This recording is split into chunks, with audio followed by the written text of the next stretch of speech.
বিসমিল্লাহির রহমানির রহিম। আসসালামু আলাইকুম। সুপ্রিয় শিক্ষার্থীরা, আশা করি তোমরা সবাই বাসায় আছো, নিরাপদে আছো, ভালো আছো। আমিও তোমাদের দোয়ায় ও আল্লাহর রহমতে ভালো আছি। একই স্কুল অ্যান্ড কলেজের অনলাইন ক্লাসের পক্ষ থেকে তোমাদের স্বাগত জানাচ্ছি। আমি তাহমিনা ইসলাম, সহকারী শিক্ষক, দিবা শাখা।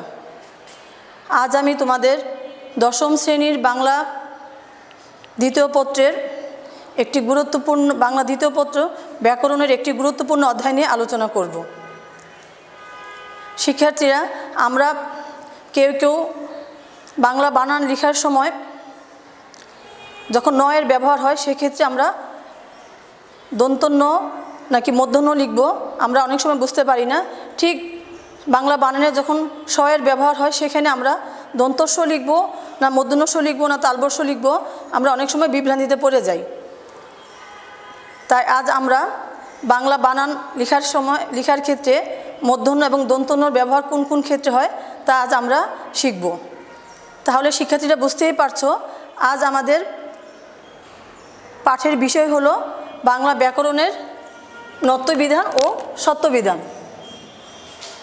এই নত্যবিধান এবং সত্যবিধান পাঠ করে আজকে আমরা কি কি জানবো তাই শিক্ষণফলটা দেখে নেই। বাংলা ভাষার শব্দ ভাণ্ডারের কোন শব্দের ক্ষেত্রে নত্যবিধান এবং সত্যবিধানের ব্যবহার হয় তা আমরা জানব। নত্যবিধান এবং সত্যবিধান ব্যবহার করে সঠিক শব্দের বানান আমরা লিখতে পারবো। কোন কোন শব্দের ক্ষেত্রে কোন কোন নিয়মে নত্যবিধান এবং সত্যবিধান প্রযোজ্য নয় তা আমরা আজকে জানতে পারবো। কিছু কিছু শব্দ আছে যা নত্যবিধান ও সত্যবিধানের নিয়ম ছাড়াও মূর্ধন্য এবং মূর্ধন্যস্বর ব্যবহার হয় তা আমরা জানব। প্রিয় শিক্ষার্থীরা, আসো এখন আমরা মূল আলোচনায় চলে আসি। আমরা আজ জানব নত্যবিধান। প্রথমেই আমরা জানব নত্যবিধান কাহাকে বলে ও সত্যবিধান কাহাকে বলে। নত্যবিধান তৎসম শব্দে মূর্ধন্যর ব্যবহারকে বলা হয় নত্যবিধান, আর তৎসম শব্দে মূর্ধন্যস্বর ব্যবহারকে বলা হয় সত্যবিধান। বাংলা ভাষার তৎসম শব্দ, অর্ধতৎসম শব্দ, তদ্ভব, দেশি, বিদেশি এই বিশাল শব্দ ভাণ্ডার নিয়ে বাংলা ভাষার শব্দ ভাণ্ডার গড়ে উঠেছে। এই শব্দ ভাণ্ডারের মধ্যে শুধুমাত্র তৎসম শব্দের ক্ষেত্রেই নত্যবিধান প্রযোজ্য আছে। তদ্ভব, দেশি, বিদেশি এই শব্দগুলোর ক্ষেত্রে নত্যবিধান বসে না বা প্রযোজ্য নয়। এখন আমরা জানব তৎসম শব্দ কাহাকে বলে। যে শব্দগুলো সংস্কৃত শব্দ থেকে সরাসরি কোনো পরিবর্তন ছাড়াই বাংলা ভাষায় স্থান করে নিয়েছে সেই শব্দগুলোকে বলবো আমরা তৎসম শব্দ। এবং তৎসম শব্দ শুধুমাত্র নত্যবিধান সত্যবিধানের ক্ষেত্রে প্রযোজ্য হবে। ব্যাকরণবিদগণের মতে মূর্ধন্য ন ও মূর্ধন্য স এই বর্ণ দুটি সংস্কৃত ভাষা থেকে এসেছে, তাই সংস্কৃত শব্দেই এই মূর্ধন্য এবং মূর্ধন্যস্বর ব্যবহার হবে। তাহলে আজকে আমরা নত্যবিধান এবং সত্যবিধান অর্থাৎ মূর্ধন্যস্ব এবং মূর্ধন্য ব্যবহারের নিয়মগুলো আমরা আজকে জানব।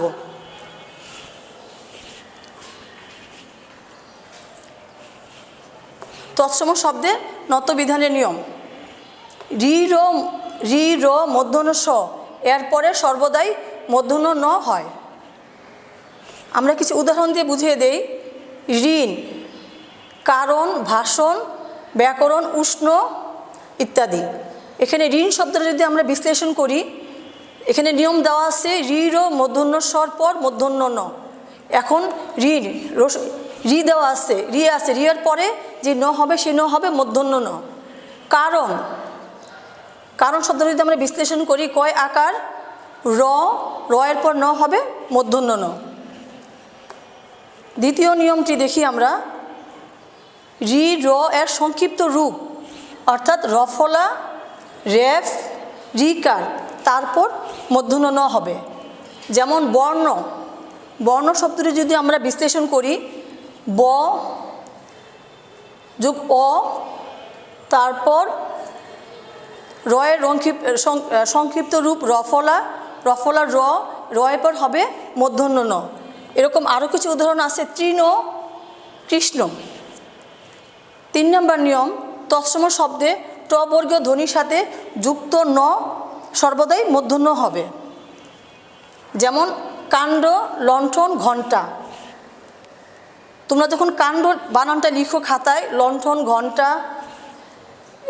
তখন তোমরা কয় আকার, ন, ড এবং কখনো মাত্রা দিয়ে দাও, কখনো মাত্রা ছাড়া তোমরা লিখো। তোমরা কিন্তু সঠিকভাবে যেটা হলো, ট বর্গীয় ধ্বনিগুলো হলো ট, ঠ, ড, ঢ, মূর্ধন্য। তার আগে তার সাথে যুক্ত যে ন হবে সেই নটা অবশ্যই মূর্ধন্য এবং তার সাথে মাত্রা যুক্ত হবে না। 4 নম্বর নিয়ম, ঋ মূর্ধন্যর পর যদি কোনো স্বরধ্বনি অথবা অন্তস্থ জ, অন্তস্থীয় হ, ব অনুসার অথবা ক বর্গীয় কিংবা প বর্গীয় ধ্বনি থাকে, তারপরে যদি মূর্ধন্য হয়, তারপরে যদি ন হবে, সেই নটা হবে অবশ্যই মূর্ধন্য ন। যেমন কৃপণ, হরিণ, অর্পণ, রামায়ণ, এই শব্দগুলো এই নিয়মের আওতায় পড়ে। কৃপণ বানান যদি আমরা বিশ্লেষণ করি, এখানে ক বর্গীয় ধ্বনি ক দাও আসছে, কয়ের পর রিকার, রিকারের পর প বর্গীয় ধ্বনি প, পয়ের পর পরবর্তী ধ্বনি অবশ্যই মূর্ধন্য হবে। হরিণ, হ যোগ র, এখানে নিয়মে ঋ মূর্ধন্য স, এই মূর্ধন্য এখানে র দেওয়া আছে, রয়ের পর বলছে যে কোনো স্বরধ্বনি, এখানে রয়ের পরে স্বরধ্বনি ইকার, তারপরে যে ন হবে সেই নটা মূর্ধন্য ন। কোন কোন ক্ষেত্রে নত্যবিধান প্রযোজ্য নয়? সংস্কৃত শব্দ কিন্তু সেখানে নত্যবিধান বসবে না। যেমন ত বর্গীয় বর্ণের সাথে যুক্ত ন কখনো মূর্ধন্য ন হবে না, সর্বদা দন্তন্য হবে। উদাহরণ যদি আমরা বলি, গ্রন্থ, অন্তর, ক্রন্দন, আনন্দ, এই শব্দগুলো ন হবে দন্তন্য ন। সমাসবদ্ধ শব্দের ক্ষেত্রে নত্যবিধান প্রযোজ্য নয়। সমাসবদ্ধ শব্দ বলতে বুঝবো আমরা তৎসম শব্দ, কিন্তু সেগুলোকে ব্যাসবাক্য নির্ণয় করা যায়, তাই এই শব্দগুলো নত্যবিধানের নিয়মে পড়বে না। যেমন ত্রিনয়ন, দুর্নিবার, সর্বনাম, দুর্নীতি, দুর্নাম, অগ্রনায়ক। যেমন ত্রিনয়ন, 3 নয়নের সমাহার, এর ব্যাসবাক্য নির্ণয় করা হয়েছে। এখানে আমরা যদি শব্দটা দেখি, ত্রিনয়ন, তয়ের সাথে র দেওয়া আছে, রয়ের পরে সাধারণত আমরা মূর্ধন্য লিখব, কিন্তু ব্যাসবাক্য যেহেতু সমাসবদ্ধ শব্দ তাই এটা দন্তন্য ব্যবহার হয়েছে। দুর্নিবার, যা নিবারণ করা কষ্টকর। দুর্নিবার বানানো আমরা দেখব, রেফের পর রয়ের পর এখানে দন্তন্য ব্যবহৃত হয়েছে। 3 নম্বর নিয়ম, ঋ মূর্ধন্যর পর চ বর্গ, ট বর্গ, ত বর্গের বর্ণ থাকলে তারপরে মূর্ধন্য বসবে না, সর্বদা দন্তন্য বসবে।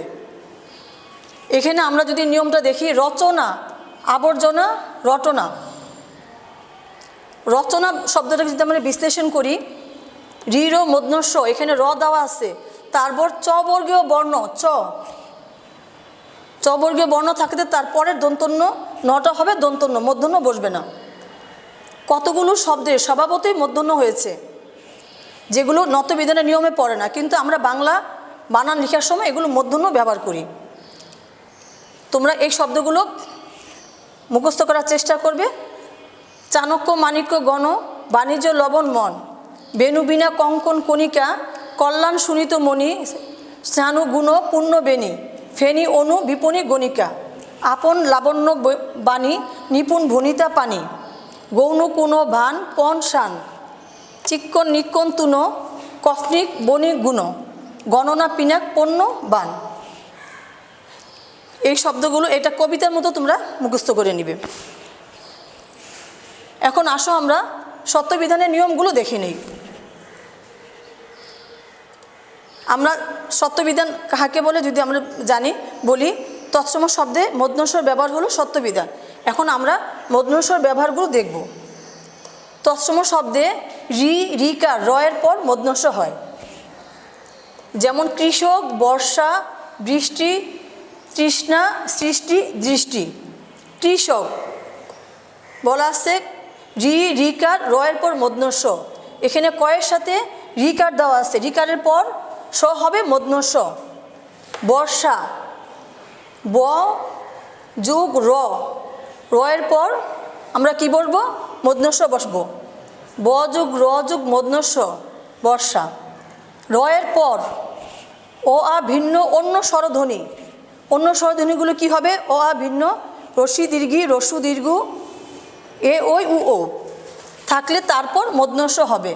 এখানে একটা উদাহরণ দিয়ে আমরা বুঝিয়ে দেই। পরিষ্কার, এখানে পরিষ্কার বানানে আমরা দেখি পয়ের সাথে অ দেওয়া আছে, প যোগ অ যোগ র, তার পাশে রয়ের সাথে কি দেওয়া আছে? ইকার। তাহলে এখানে নিয়মে যে বলা আছে রয়ের পর অ আ ভিন্ন অন্য স্বরধ্বনি, এখানে রয়ের সাথে অন্য স্বরধ্বনি ইকার রস্যি দেওয়া আছে, তারপরে স হবে মূর্ধন্য ষ, পরিষ্কার।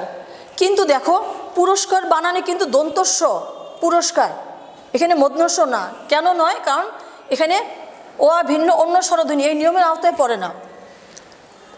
আমরা পুরস্কার বানানটা যদি বিশ্লেষণ করি, প যোগ রস্যু যোগ র, রয়ের সাথে কিন্তু স্বরবর্ণ অ দেওয়া আছে, অ আছে, অ থাকাতে এটা মূর্ধন্য ষ হয়নি, এটা হচ্ছে দন্তস্ব পুরস্কার।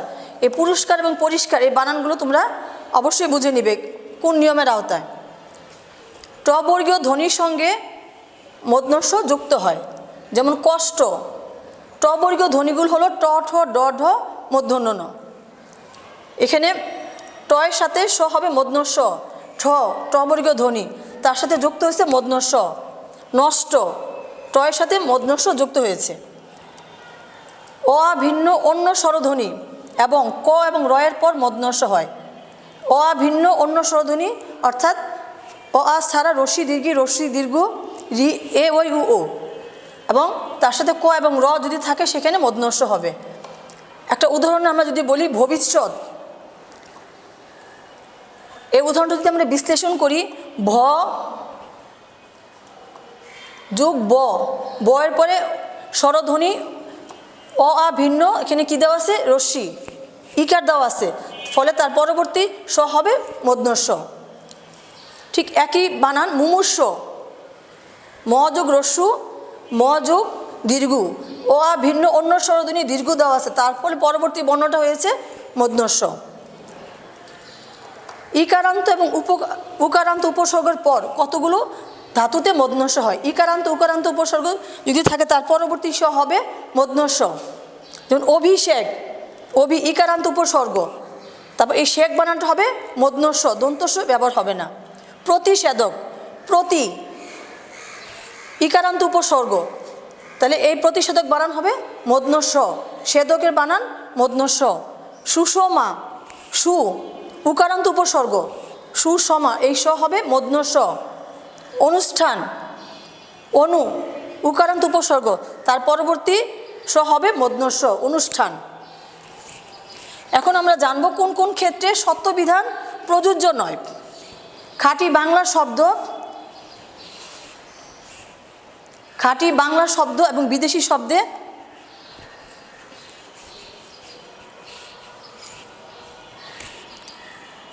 কোন কোন ক্ষেত্রে সত্যবিধান প্রযোজ্য নয়।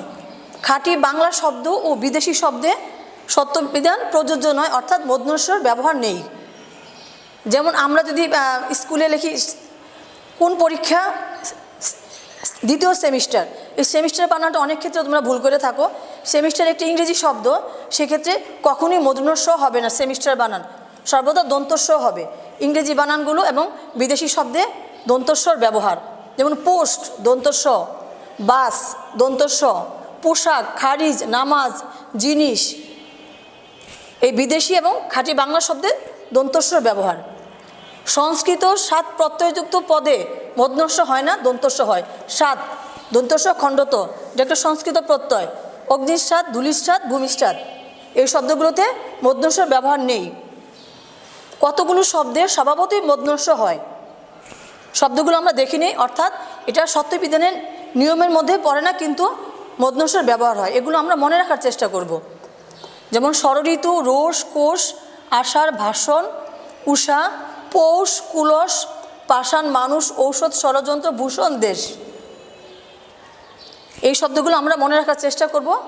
আজ আমি তোমাদের বাংলা ব্যাকরণের নত্যবিধান এবং সত্যবিধানের যে নিয়মগুলো তোমাদের পড়ালাম, তোমরা এগুলো মনে রাখার চেষ্টা করবা, বাসায় বেশি বেশি করে প্র্যাকটিস করবা, শিখবে। আগামী কোনো ক্লাসে নতুন কোনো অধ্যায় নিয়ে তোমাদের সাথে আবার আলোচনা করব। আল্লাহ হাফেজ।